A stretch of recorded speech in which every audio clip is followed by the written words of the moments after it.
السلام عليكم ورحمة الله وبركاته. الحمد لله نحمده ونستعينه ونستغفره ونؤمن به ونتوكل عليه ونعوذ بالله من شرور أنفسنا ومن سيئات أعمالنا.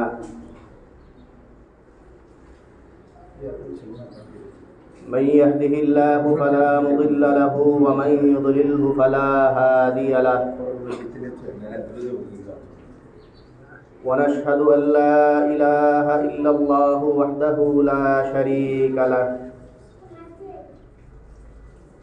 ونشهد أن سيدنا ومولانا محمدا عبده ورسوله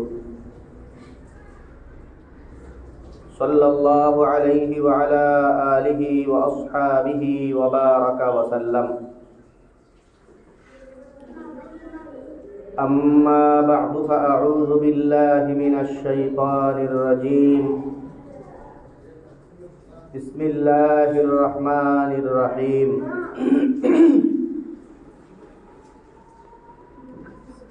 هو الذي أرسل رسوله بالهدى ودين الحق ليظهره على الدين كله ولو كره المشركون.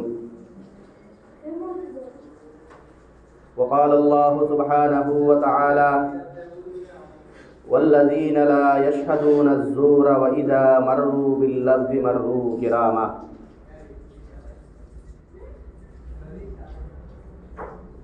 وقال رسول الله صلى الله عليه وسلم: ألا لا إيمان لمن لا أمانة له ولا دين لمن لا عهد له.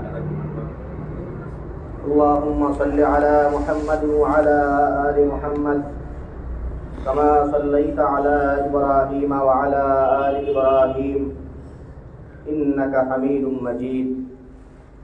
اللهم بارك على محمد وعلى آل محمد كما باركت على إبراهيم وعلى آل إبراهيم إنك حميد مجيد.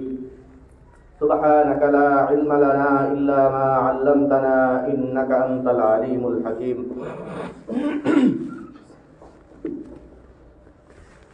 মহান আল্লাহ পাক রব্বুল আলামিনের দরবারে অসংখ্য শুকরিয়া জ্ঞাপন করছি, যিনি আমাদেরকে অন্যান্য জুমার ন্যায় আজকেও জুমার নামাজ আদায়ের জন্য পবিত্র ঘর মসজিদে আসার তৌফিক দান করেছেন। আলহামদুলিল্লাহ। মোহতারাম হাজিরিন,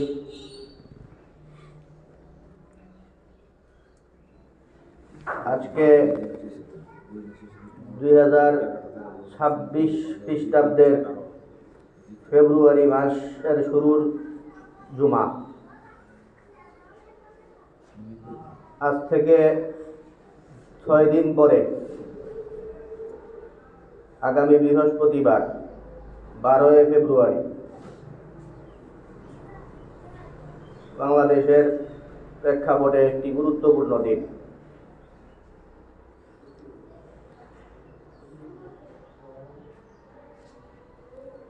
বাংলাদেশের জাতীয় সংসদ নির্বাচন 13তম ত্রয়োদশ জাতীয় সংসদ নির্বাচনের দিন আগামী 12 ফেব্রুয়ারি রোজ বৃহস্পতিবার।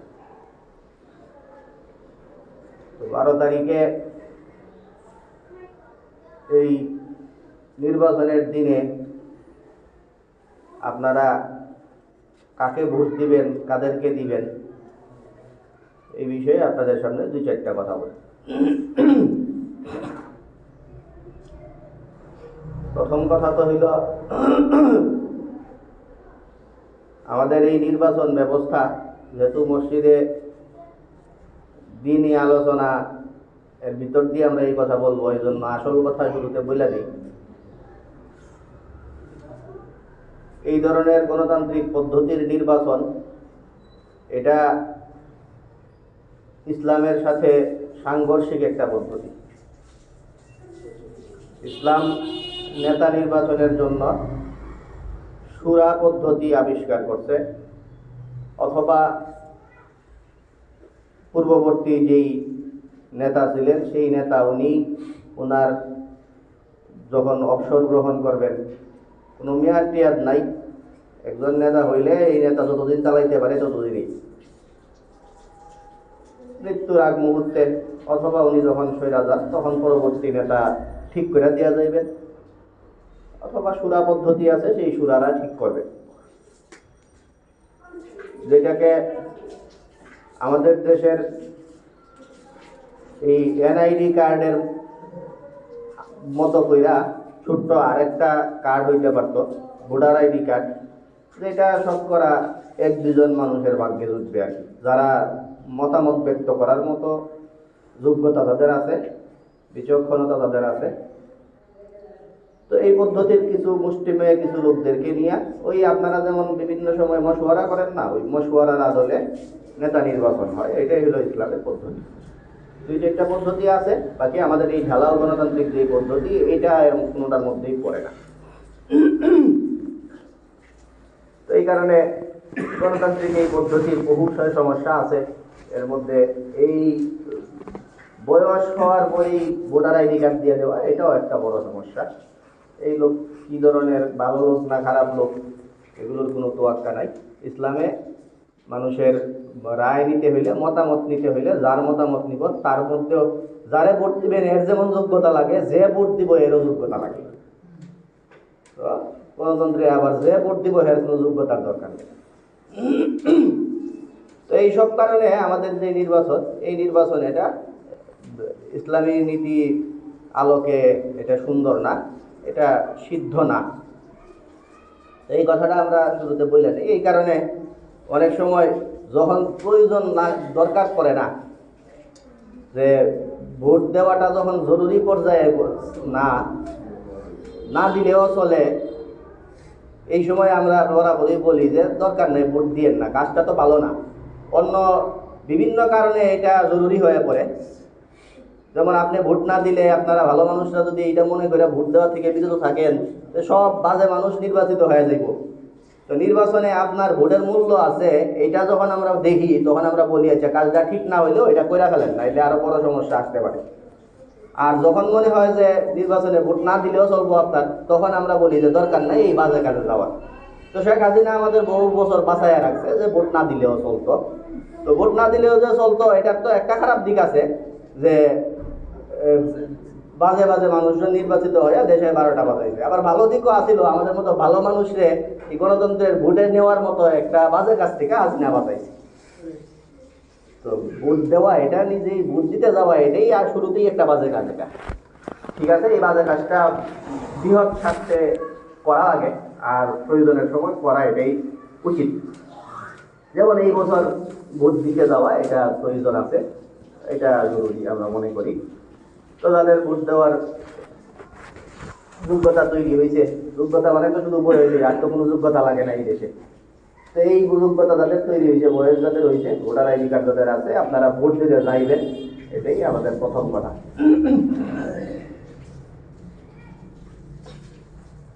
এরপরের কথা, এই বছর নির্বাচনটা এটা বহু কারণে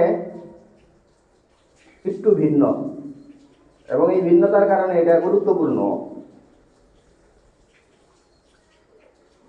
কেন গুরুত্বপূর্ণ এটা বোঝার জন্য আমরা অন্য একদিকে নির্বাচনের সাথে তুলনা করি। অনেক সময় এমন নির্বাচনও হয় যে নির্বাচনে আমরা বলি যে না, আমরা যেটা বলি সেটা তো অনেকে মানে না, না মানি না, নিজেরা একটা বানায় এলো, যে জিনিসটা বানায় এটা আসলে একদম অমূলক না, ঠিক আছে কথা।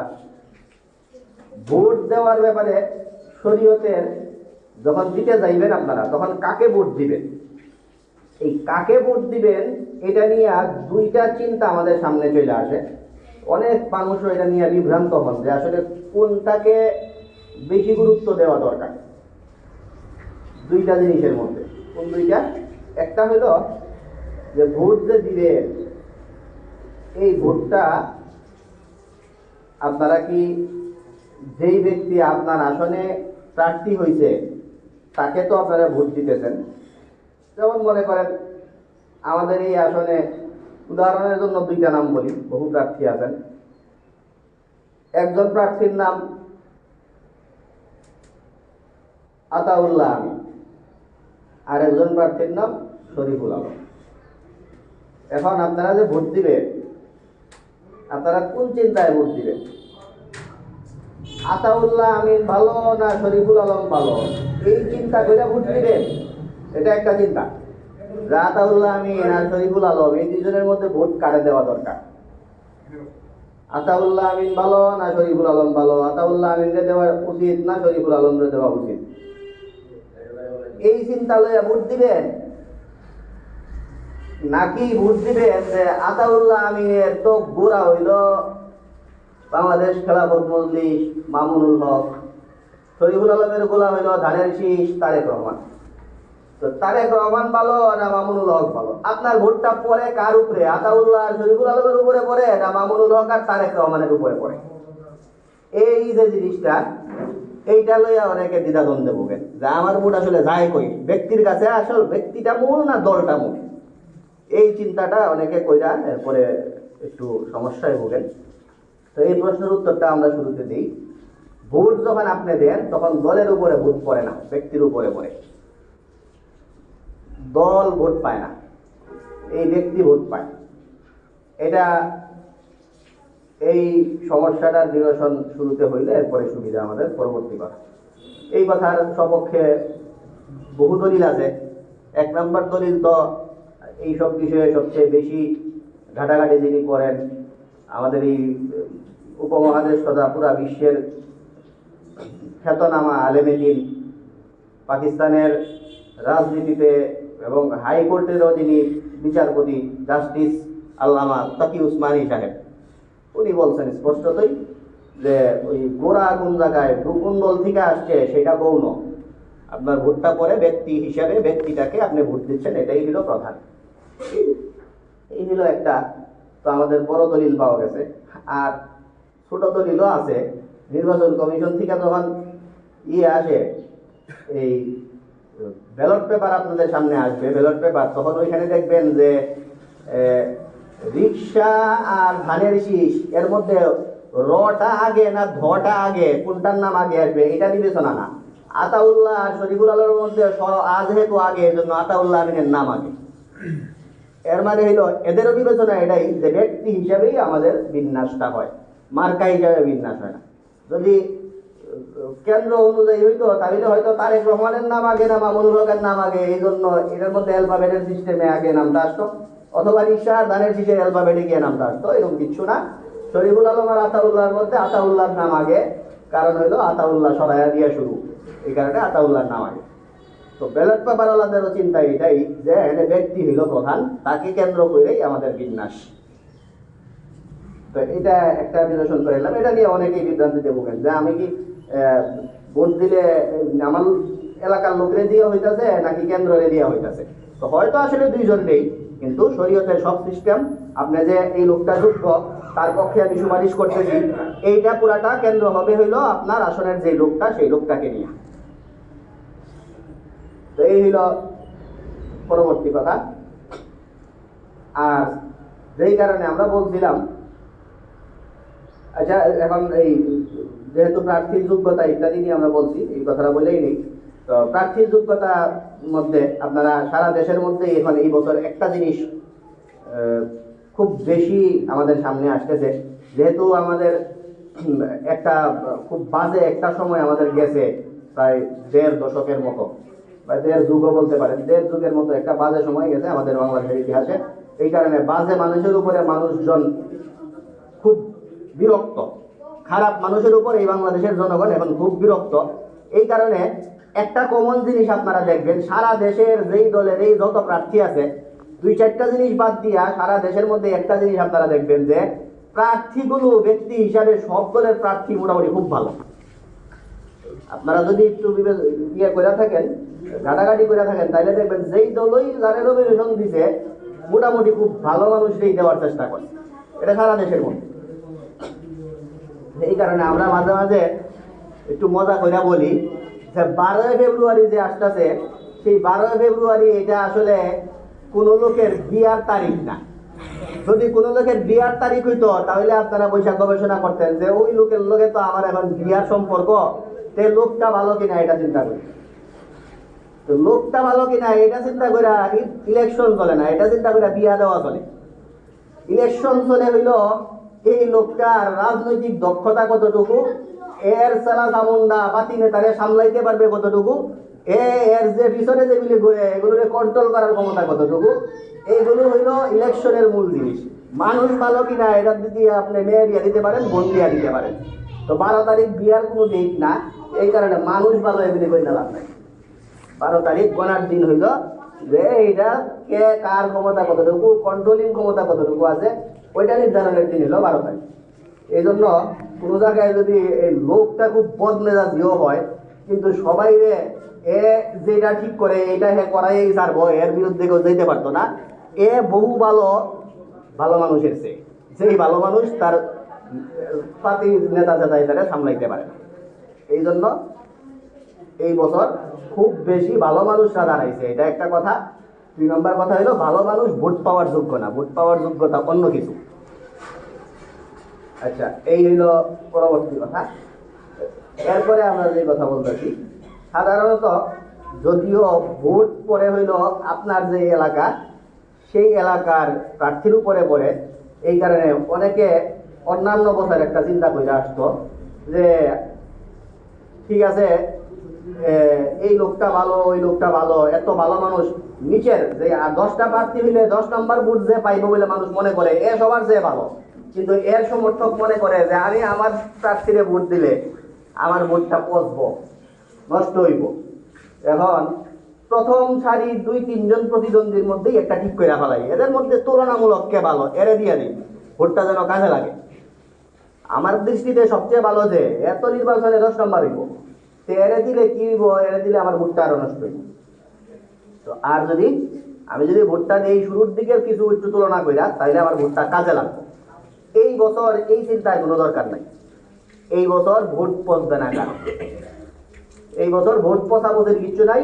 যত প্রার্থী আছে সবার ব্যাপারে আপনার জানাশোনা কইরা সবচেয়ে ভালো প্রার্থীরে দিবেন। সেই প্রার্থী এবার প্রথম দিকের 2-3 জন প্রার্থীর কেউ না হইলেও, কারণ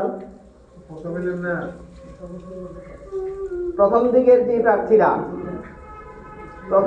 প্রার্থীরা যারা, এদের মধ্যে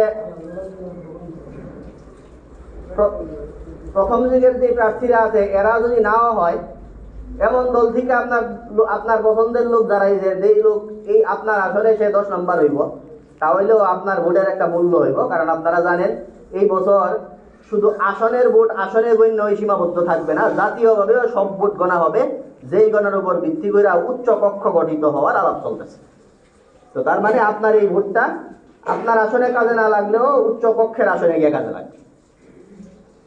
সারা দেশে আপনার এই দলটা কত ভোট পাইছে, এই দলটা এবার জাতীয় নির্বাচনে প্রথম 2-3 দলে নাও থাকো, তারপরেও সারা দেশে কত ভোট পাইছে সেই ভোটের হিসাব কইরা, এই দলের মোট ভোটকে কেন্দ্র কইরা এরাও একটা পার্সেন্টেজ হারে উচ্চ কক্ষে যে আসন পাবে সেই আসনে সেখানেও তাদের জায়গা। তো এই হইল ভোট সংক্রান্ত কিছু কথা আমরা বললাম। উচ্চ কক্ষর আলাপ আসছে, এই কারণে আমরা আরেকটা কথা বলে নিই। এরপরে যদি আবার সময় হয় তাইলে আবার জাতীয় নির্বাচনের প্রতীকে আমরা ফিরব। এর আগে আমরা উচ্চ কক্ষ গণভোট এটা নিয়ে একটু কথা বলি। এই বছর আপনারা জানেন আরেকটা ভোট হবে 12 তারিখেই, সেটা হইল গণভোট। যেই গণভোটে 2টা কথা থাকবে, একটা হইল হা আর একটা হইল না। তো এবার আপনারা হাতে ভোট দিবেন না নাতে ভোট দিবেন, এই বিষয়ে একটু কথা বলি। আগের নির্বাচনটা, আগের ভোটটা নিয়ে ব্যাপারে আমরা বলছি যে আপনারা ভোট দিয়েন। এইবার আমরা আপনাদের কাছে আবেদন জানাবো যে এইখানে আপনারা ভোট দিয়েন না। তো ভোট দিয়েন না কি জন্য? সারা দেশে তো হাবুড়ের গণজোয়ার চলতেছে। তো গণজোয়ার সারা দেশে চলতেছে দেখেই আমরা বলছি যে আপনারা এটা না দিলেও চলবে, আপনাদের দরকার নাই এই বাজে কাজে যাওয়ার। গণভোটের মধ্যে হা এর পক্ষে বাংলাদেশের বৃহৎ 2টা শক্তি। এখন একটা তো ঐক্যজোট, আর একটা ওইটা ঐক্যজোটই, বিএনপির সাথেও কিছু জোট আছে, ওইটাতে ঐক্যজোট নাম দেয় না। তো বড় জোট যেটা আছে সেই জোট আর জাতীয়বাদী দল বিএনপি, এরা সবাই এখন ঐক্যবদ্ধই বলা যায়। যেহেতু জনাব তারেক রহমান হা ভোটের পক্ষে ক্যাম্পেইন করে ফেলছেন, তো সেই হিসাবে আমরা বলতে পারি এখন সবাই গণভোটে হার পক্ষে। তো সবাই যদি গণভোটে হার পক্ষে হয়, এই হা জিতটা যাবে, আপনারা অযথা গুনাহ কান্দে নেওয়ার দরকার নেই। হা ভোটে ভোট দিলে কি কারণে আপনারা অপরাধী হইবেন সেটা বলি। হা ভোটের মধ্যে কিছু কথা, যেই কথাগুলি আপনারা হা দিয়ে আপনারা এগুলি জয়যুক্ত করতে চান, কিন্তু আমরা বলবো যে হা ভোটে গিয়ে আপনারা না দিয়ে দিলে আবার সমস্যা, না জিতটা জয়ী হয়ে গেলে আরো সমস্যা তৈরি হয়। তো এটা যেহেতু অটো জিতবো হা, আপনারা এখানে জড়ানোর দরকার নেই। হা ভোটের মধ্যে আছে, হা ভোট জয়যুক্ত হইলে সংস্কার প্রস্তাব যেগুলো আছে এগুলো বাস্তবায়িত হবে। সংস্কার প্রস্তাবগুলির মধ্যে একটা বড় প্রস্তাব হইল উচ্চ কক্ষ, যেখানে দুই কক্ষ বিশিষ্ট সংসদ হবে। আপনারা যেই সংসদকে চিনেন 300 আসনের সংসদ, আর সাথে 50 জন মহিলা যায়, সেই 350 আসনের যে সংসদকে চিনেন আপনারা, ওইটা ছাড়া আরেকটা সংসদ হবে যেই সংসদে 100 জন থাকবে। এরকম আরেকটা সংসদের আলাপ উঠছে। তো আরেকটা সংসদের আলাপ যে উঠছে, এটা নিয়ে আমাদের এই উচ্চকক্ষ নিয়ে একটু আপত্তি আছে। উচ্চকক্ষ নিয়ে আপত্তিটা এই কারণে যে উচ্চকক্ষ যেসব দেশে আছে, বহু উন্নত দেশকে রোল মডেল ধইরা তারপরে আমাদের দেশে এটা আমদানির চেষ্টা চলছে।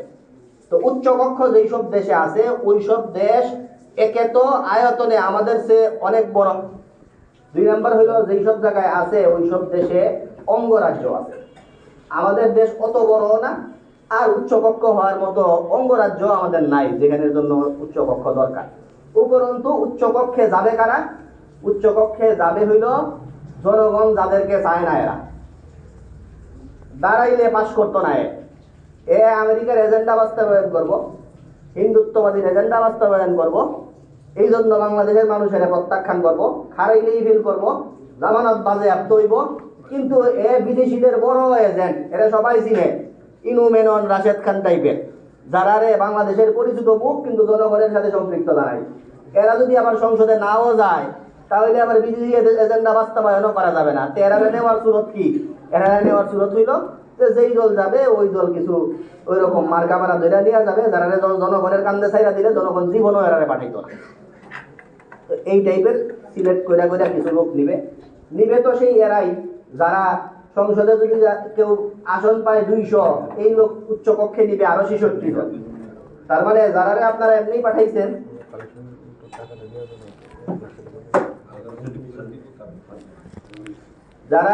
যারা কেউ যদি 200 আসন পায়, 300 আসনের সংসদে 200 আসন যে পায়, এর দল থেকে আরো নিব 66টা। তার মানে এই এরাই তো যাইতেছে, অন্য কেউ তো আর না, এরাই যাইতেছে। সংখ্যা বাড়তেছে, সংখ্যা বাড়লে এমপির সংখ্যা বাড়বো, এমপির সংখ্যা বাড়লে আমাদের এই গরিব দেশে মানুষজন এই এমপির ভাতা, এমপির বেতন, এমপির সুবিধা ইত্যাদি দিয়া ফাও একটা খরচ বাড়বো। অথচ আমাদের এই ছোট্ট দেশে এত এমপির দরকার নাই। এই হইল একটা ব্যাপার। আর এরা যেই কাজ করব, এদের ভোটে সংবিধান সংস্কার হইব, এটা তো একটা ফাওয়ালা। সংবিধান সংস্কার এদের ভোটে হইলে লাভ কি? এদের ভোট আর নিম্নে কক্ষের 300 আসনের ভোট তো একই কথা। নিম্নে একটা দল জিতলো, 200 আসন পাইলো, 200 আসন যদি পায়, 200টা এমপি যেই দলের থাকবো নিম্ন কক্ষে, এই দলই তো 66টা নিব উচ্চ কক্ষে। তার মানে এরা এখানে যেমন বৃহৎ, ওইখানেও বৃহৎ। এরা এখানে ভোট দিলে যেমন এদের কথাই হইতো, ওইখানেও তো এদের কর্তৃত্বই। এটা তো এমন না যে যত দল আছে সব দল থেকে একটা করে যাইব। বাংলাদেশে 100টা দল আছে, 100 দলের 100টা যাইব, এইরকম তো আর উচ্চকক্ষ হইতেছে না। উচ্চকক্ষ হইতেছে তুমি সংসদে 100 আসন পাইলে তুমি আরো 33টা নিবা, 200 আসন পাইলে আরো 66টা নিবা। ওইখানে যাদের রাজত্ব, ওইখানে তাদেরই রাজত্ব, এখানে যেই কাম চলবো এখানে এই কামই চলবো। উপর হেড অফিস থেকে যেই মন্ত্রণা দেওয়া হইব, নিচের মন্ত্রীদের, উচ্চকক্ষের মন্ত্রীদের তো এই মন্ত্রণাই দেওয়া হইব। তার মানে ঘটনা একই, আজাইরা একটা সংখ্যা বাড়তাছে। এই সংখ্যা বাড়ার কোনো দরকার নাই, আমাদের এত বড় দেশও না, এখানে কোনো অঙ্গরাজ্য কিচ্ছু নাই। এই কারণে এই একটা অযথা জিনিস বাড়তাছে। আর অযথার কথা তো বললাম, এইবার আমরা একটু ধর্মীয় লেকচারের ভিতর দিয়ে, তো এই জন্য ধর্মীয় কথা বলি। উচ্চকক্ষের আরেকটা ব্যাপার হইল যে এখন পর্যন্ত উচ্চকক্ষের না, গণভোটের একটা ব্যাপার তো বললাম উচ্চকক্ষ নিয়ে, এবার নিম্ন কক্ষ নিয়ে বলি। গণভোটে নিম্ন কক্ষের মধ্যে একটা সম্পাদনা আসবে। সম্পাদনা হইল এখন সংসদে এমপি 350 জন, 300 জন তো নির্বাচিত হয়, আর 50 জন মহিলা যায়। এটা শুরু হয়েছিল 10 জন দিয়া, সম্ভবত যারা এরশাদ সাহেব শুরু করছিলেন, 10 জন নারী সংরক্ষিত নারী প্রার্থী, যেটা এখন গেছে 50-এ। আর আপনারা যদি কোনো বোর্ডে হা দেন, এই হা জয়যুক্ত হইলে আরেকটা জিনিস সাথে জয়যুক্ত হইব, সেটা হইল নিম্ন কক্ষে নারীর আসন বৃদ্ধি করা। তো নিম্ন কক্ষে নারীর আসন বৃদ্ধি মনে করেন এইবারে আর 100টা নারী ঢুকবো।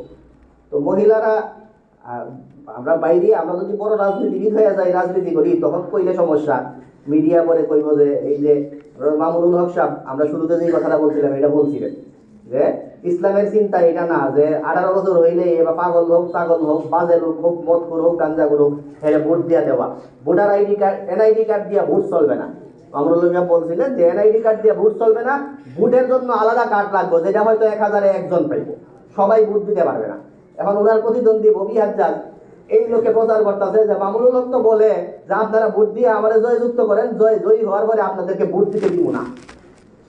ওই যে উনি কইছিলেন যে সবাই ভোটারে।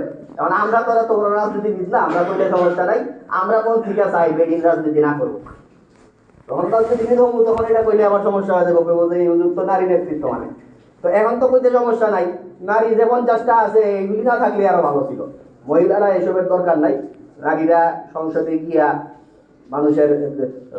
মানুষের কাছে যাইতে হয়, যাদের কাছে যাইতে হয় এরারও পর্দার লঙ্ঘন হয়, বেটিরও পর্দার লঙ্ঘন হয়।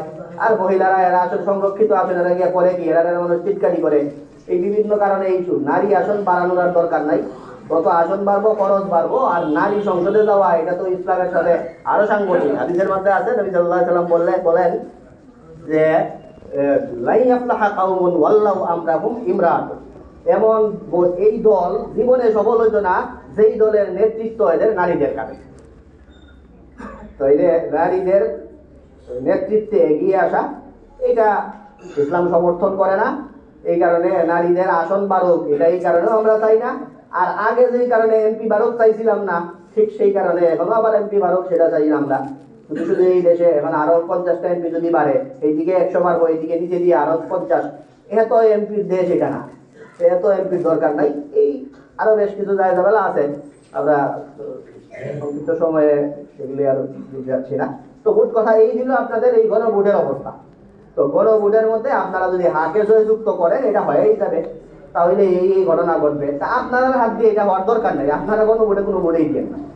গণভোটে এমনি হাতে যুক্ত হবে, সবাই যেহেতু এখন হার পক্ষেই গেছে, এই জন্য আমরা কি আর এই বেডিনদের আসন বাড়ানো আর উচ্চকক্ষ আরেকটা তৈরি করার এই ভাও কামে আমরা যারা এলাকাতে, আমাদের যে কাজটা জরুরি সেটা হলো আমরা বিবেচনা করে যাদেরকে উপযুক্ত মনে হয়, ইসলাম যাদেরকে, ইসলামের কথা হলো ভোট একটা আমানত, সেই আমানত যেভাবে রক্ষা হয় সেইভাবে। এবং ভোট দেওয়ার অর্থ হইল এই যাকে ভোট দিচ্ছেন আপনারা, আপনাদের এলাকার প্রার্থী, তার পক্ষে সুপারিশ করতেছেন যে তুলনামূলকভাবে এই লোকটা যোগ্য। কোরআনের মধ্যে আছে, নবী আল্লাহ পাক রব্বুল আলামিন বলেন মাইয়াশফা শাফাআতান হাসানাতান ইয়াকুল লাহু নাসিবুম মিনহা, যে কারো পক্ষে সুপারিশ করেন, আমরা এটার আধুনিক অর্থ করতে পারি যারে ভোট দেয় এই লোকে যত ভালো কাজ করে সেই ভালো কাজের একটা অংশ তার উপরে বর্তাবে। আর যেই লোক যাকে ভোট দিব আর তার মন্দ কর্ম যেটা, সেই মন্দ কর্ম ওই ভোটারের কাছে এসে বর্তাবে। তো এই জন্য যেই লোককে ভোট দিলে এই এলাকায় ভালো কাজই বেশি হবে, এই ধরনের ভালো কাজের পাল্লা আপনার ভারী হবে, যাদেরকে ভোট দিলে আপনারা এমন লোককে নির্বাচিত করবেন। এটা যদি এমনও হয় যে হেভিওয়েট প্রার্থীদের কারোর মধ্যে নাও পড়ে, তাহলে তাকেই আপনারা ভোট দিবেন, কারণ এই ভোট তো এই বছর বললাম কি কারণে কাজে লাগবে। তো এই হইল নির্বাচন কেন্দ্রিক আপনারা আরেকটা মোটামুটি শরীয়তের নিয়ম হইল, কারোর পক্ষে সুপারিশ করার লাগিয়া, ভোট দেওয়ার লাগিয়া, বা তাকে তার পক্ষে সাফাই গাওয়ার জন্য তার ব্যাপারে জানাশোনা থাকা লাগে। এই জন্য প্রার্থী যারা আছে এদের ব্যাপারে আপনারা জানাশোনাও করবেন।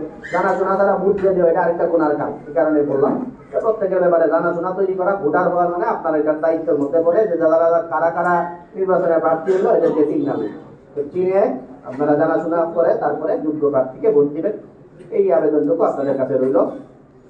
আর আমরা অনেকেই প্রায় মুসল্লিরা তো সিমিলারই হন, জুমার মধ্যে যারা আসেন তারাই অন্য সময় বসলেও আসেন। আমরা গত মঙ্গলবারে রাতে বসছিলাম সর্বরাত উপলক্ষে এখানে বসছিলাম। আপনাদের সিংহভাগই ছিলেন, কেউ হয়তো নতুন মুখ থাকতে পারেন। আমরা আমাদের মসজিদে আইপিএস লাগানোর জন্য মনস্থ করছি। সেই আইপিএসে যে যার জায়গা থেকে শরিক হয়েছেন, অংশগ্রহণ করছেন, সেই অংশগ্রহণের সুযোগটা এখনো রয়েছে। আপনারা আমাদের দায়িত্বশীলদের কাছে আপনাদের এই গুরুত্বপূর্ণ কাজে অংশীদার হয়ে আপনারা নিজেদের সওয়াবের ভাগীদার হইবেন।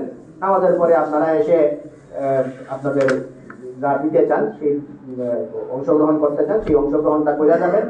আর অনেকেই যারা ওই দিন ছিলেন এবং বিভিন্নভাবে আপনারা নাম লেখাইছিলেন, আমরা তো খুব শীঘ্রই এটা লাগাই হলো, খুব বেশি দেরি করবো না।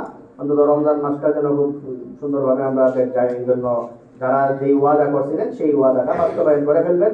টাকাগুলি খুব দ্রুতই দায়িত্বশীলদের কাছে পৌঁছে দিবেন এবং যারা নতুনভাবে দিতে চান তাদের কাছেও বিনীতভাবে অনুরোধ, সেই দেওয়ার সুযোগও আছে। আমরা যে অঙ্ক লাগবো সেই অঙ্ক এখনো পূরণ হয়েছে না, আপনারা অবশ্যই দিতে পারেন। আর বাকি টাকাগুলো যারা লাগাইছেন যেদিন ছিলেন না, আজকে নতুন সরবরাহ আছে আমাদের এখানে ছিলেন না, এজন্য অংশগ্রহণ করতে পারছেন না। এবং কেউ যদি থাকেন আমরা দাঁড়াই বা আমরা বলি,